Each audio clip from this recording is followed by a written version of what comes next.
Good morning, good evening, good afternoon, Earthlings. We meet again. Oh, my. This new thing, what's it called? Confessions of a Female Founder. Will this ever end? I'm asking myself. I bet a lot of you guys are. As you know, I've been waiting a long time for the divorce announcement, and it is coming. Those two guys are not together, and I will end the video in exactly the direction I can see this is all going in.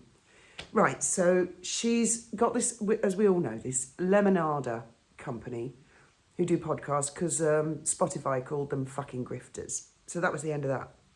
So she's got this coming out, and the picture, as you've all seen, when I look at that picture of her in the navy blue top, and yeah, it's astonishing, isn't it? She's not wearing beige for once. I think, oh, by the way, I've got insomnia. It's 1 o'clock in the morning here. It's just rampant insomnia, so I thought, I'll come on for a chat about this. Megan is a welcome distraction. She's, kind of crazy and fascinating and stupid and like a whole ball of things all rolled into one. And I can't stop looking, really. That navy blue, that look, that's her Rachel Zane look, isn't it?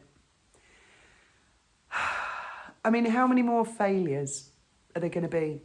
And I was thinking, who would she have on there as guests? Who are these female founders? Well, I'm guessing the Clever Blends. She's going to try and promote Clever Blends, isn't she? And probably that really nice lady that was she Japanese, I think, who she had on the cooking show, who was really sweet. And she kept saying, oh, you're so successful. Oh, you set up your own business. So I'm guessing that lady will be on there. And there'll probably be a whole load of people none of us have ever heard of before. But will Oprah Winfrey be on it? Because I didn't see her on With Love Megan. Didn't see Gayle King there either. Oh, how things have changed. I've made notes. I'm not sure I needed to because, old Oprah, she's disappeared, hasn't she? She's fallen off. The thing with Oprah and Gayle is they're weathercocks. They only want to be friends when someone's on the upsies or they can climb up, if it can further their career. They're not what you would call a true friend who's there when these people slip. Because, I think as we all know now, the supposed second series of Megan's Cooking with Love Megan is just episodes that have already been filmed, most likely, and they'll re-edit it and launch it again, and she's like spinning it as she does as a massive success. Who is she going to interview on this? And is it all going to be about her, and is it all going to be digs? I tell you what is not going to happen, or it does not appear to have happened yet. With archetypes, do you remember her face was on things like Times Square? Harry obviously paid to have her face put, all over Tokyo and stuff. And that didn't work, did it? It was just crap. It's boring. It's beige. It's bland. She doesn't make a point. No one knows what the hell she's talking about. Complete flop. Bit like their ratings on Netflix. I've seen their ratings are abominable.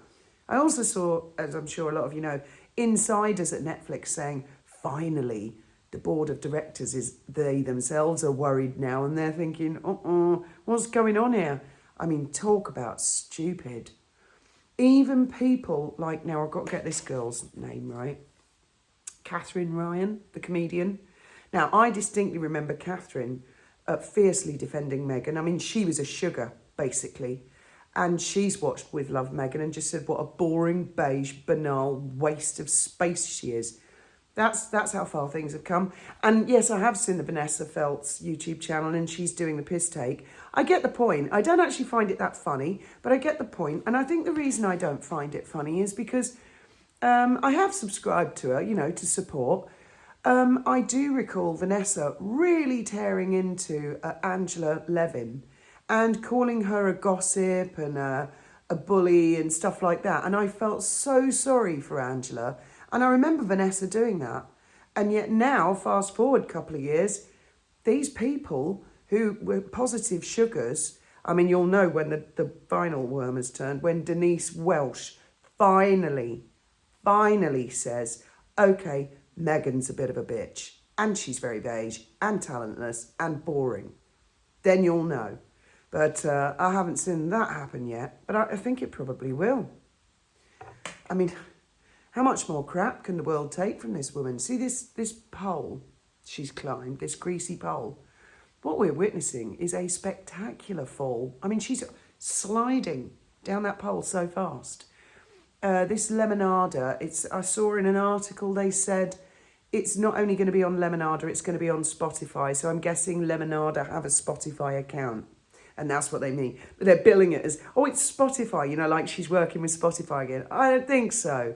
That'll be Lemonada will release it on their Spotify account. And they also said YouTube. So I guess Lemonada have a YouTube channel. I should have gone and had a look before I started this video. I'll have a look after this. You can have a look as well. And I'll see what type of thing. So I just thought I'd go through a few of Meghan's spectacular failures. That just, because this woman is the queen of announcements. You know, she'll announce a load of shit, bigging it up, and then nothing actually ever comes from it. It's like the classic bullshitter in the playground, isn't it? Full of all this shit, and nothing ever comes of it. Well, there was Pearl, wasn't there? That boring idea for a boring kids show about some child, a girl, meeting empowering women. The 40 by 40, of course, we all know that fell flat on its face. Americana Orchard, I mean, that's just dead in the water now, isn't it? Just gone, dead. And it won't be long, really, before she drops the With Love Meghan thing. Because I think the reason why announce the second season of With Love Meghan so soon? Why feel the need to do that? You know, normally if a show is a big success, if you think of any of the big hits, like, for example, the Doctor Who revival, they released the first season. Everybody was raving about it. It was an enormous success. I don't mean the old one when we were kids, the one with Billie Piper and Chris Eccleston. And as I recall, you know, I was like, oh, I hope they do another series of that. I love that. But, you know, it was some months later when they said the next Doctor Who season will be released. We'll have a Christmas special. They keep you hanging for ages. Whoa, smacks of desperation. And now this Lemonada thing launched so quickly. And I'm thinking, she knows she's curtains at Netflix. She knows this. And so, I mean, she started off up there in the royal family. And it's just been a ski slope, hasn't it? And the next thing, this Lemonada thing won't work. We all know it won't work, except for Meghan. She's the only one. She's going to continue and continue and continue to try and force us all to like her until she's run out of money. And right, I'm going to get on to her first husband in a minute. But I mean, it is a spectacular, spectacular fall from grace. The way Meghan sees things is, and she's been doing this a long, long time, longer than you realise. It is my personal belief that she married Trevor Engelson. Remember the pictures of her like hanging off him like that? You know, normal people don't do that shit. I think she married him she was with him because he was a film producer and she wanted him to get her the parts. And as I understand it, he worked very hard to get her parts, but the other people just didn't want. They're like, it's okay, Trevor, you're shagging her, you marry her. She's your problem. I don't want her in my film. And then eventually, when she got the part in Suits and moved to Toronto, she was like, I don't need you anymore. You know, you're flicked. Here are the rings. That's how I see it. And this is with her and Harry. This is the point that it's coming to, isn't it? Because I'm for sure he's run out of money. I'm for sure he's royally sick and tired of her and all the problems. Because I think he was thinking with his dick and balls, you know. He was mistaking being in lust for being in love. And as she ages and loses her looks and becomes more irritating and he's got to put up with her and he gets a ton of crap and he's lost his royal life and everybody hates him and how did it all go so wrong? His mother was so popular. So I'm certain the guy's right royally sick of her. He's probably shagging that Ukrainian lady with the blonde hair who's got the charity for the prosthetic limbs. There you go. Just outrageously throwing it out there. Just my personal assumptions. So eventually, when she, oh, quite hot now. Eventually, when she slips down to perhaps featuring in a local school newspaper or local radio station with a community of 30, it's going to end up being like that. She's going to think to herself, well, he hasn't got money and he's not getting me the parts. He's not getting me the parts, just like Trevor. He's no good. Because in her crazy, crazy mind, it's not that she's got no talent, she's boring, it's never going to work. It's always someone else's fault. They haven't tried hard enough. They didn't throw enough money at it.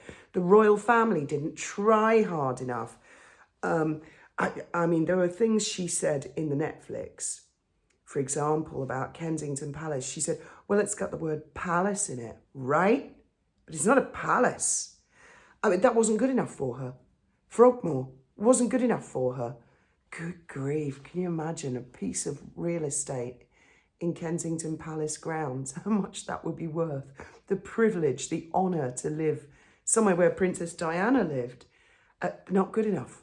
So it's a mental illness. It doesn't matter who tries to please her, how hard they try to please her.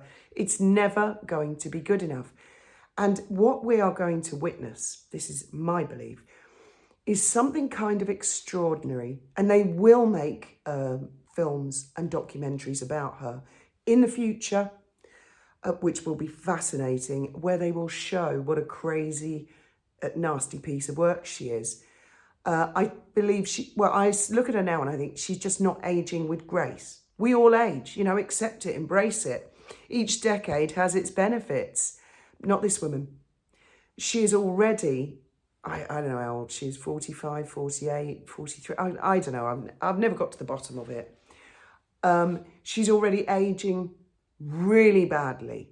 I bet she has to have a ton of makeup artists, not just Daniel, the crying makeup artist. She's got to have them all until it's like she gets the nude look, but it's perfection and hours of work have gone into it.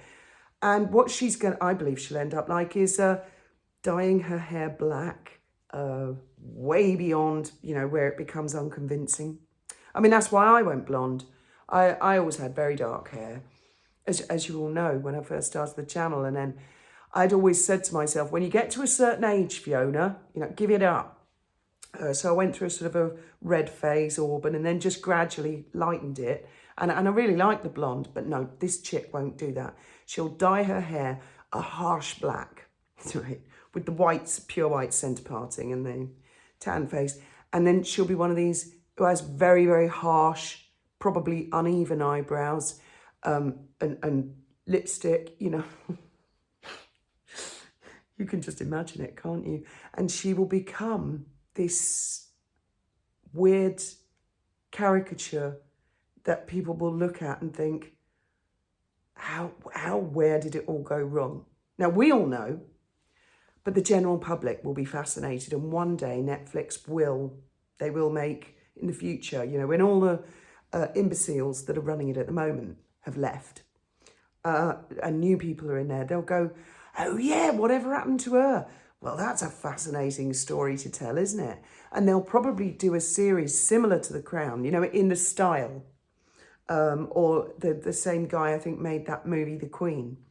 And they'll make something and they'll probably call it Meghan or the Duchess of Sussex or something like that. And it will be like Wallis Simpson. Although I personally believe that I look at pictures of Wallis and I think that she did grow old as gracefully as she possibly could from her era, because the fashion's really changed drastically.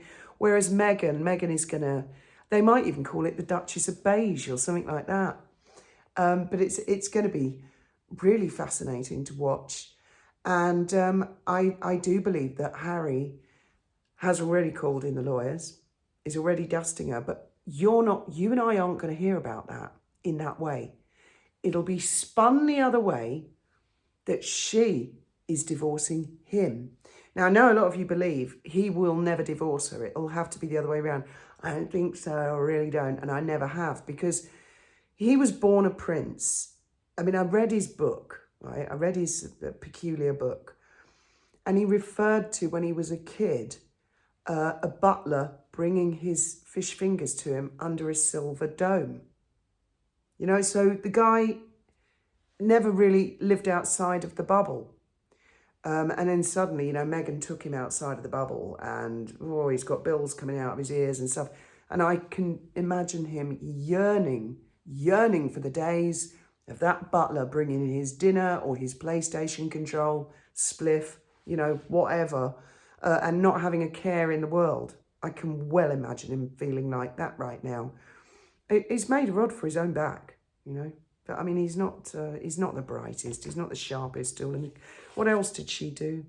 At the bench, remember that? That didn't go anywhere, did it? No one hears about that these days. Oh, the what? Oh, I don't know what you're talking about. I mean, his polo show bombed in the ratings. I actually thought his polo show was more interesting than her cooking show, because I did manage to stay awake for a little bit more of her cooking, his polo, than the cooking show. Her political career, good grief, I remember everybody being really scared that she was going to get into politics. I mean, not a chance. Not a chance. She'd be eaten alive. She's far too thin-skinned and, quite frankly, as mad as a bag of walnuts. And she has no policies. She doesn't know what the hell she's saying or doing. She doesn't know herself what she's talking about. Oh, I could talk about this woman all day because she does fascinate me. And I've said it before. It's kind of peculiar that somebody hasn't put a stop to all of this. Someone who genuinely cares about her has just said, look, just stop, please stop. But she won't. She will keep going, keep going. I remember a photograph of her when she was with Trevor Engelson, sitting by a swimming pool on a chair, cross-legged, with a big hat, trying to sort of do a Betty Davis type character, looking all thoroughly pissed off in big shades and a pencil skirt, trying to be the Hollywood producer wife. You know, I'm going to be... She plays parts, and really badly. And it's all really, really obvious. Well, I mean, as I say, let's see. This thing is going to come out soon. And then, I mean, God, it just feels like it's going on forever. Just when we think it's going to finish, there's an announcement, in a couple of months, there's going to be something else. And we're all like, what? Oh, no, tell me it's going to stop. Meanwhile, the royal family have gone on to thrive from strength to strength to strength, just by doing their jobs and minding their own business and being charming as ever. And she was going to tell them how to do it. Can you not see how there is so much material for some movie maker out there to do this? But the guy who made The Crown, Peter Morgan, he said he doesn't like to make things about people too soon after an event's happened. He likes, 10, 15, the longer, the better in distance. So, I mean, who knows? And who the hell knows where this story's going to end? Harry's got his court case thing coming up, hasn't he? I don't think he's going to win that appeal for his security. So then what? I mean, I was along with H.G. Tudor that a divorce announcement would be in February. I mean, this woman, I'll give her one thing, she's a trier, isn't she? Now, I found a YouTuber, never seen him before. If you like my parody of the beach, Meghan on the beach, you are going to love this guy.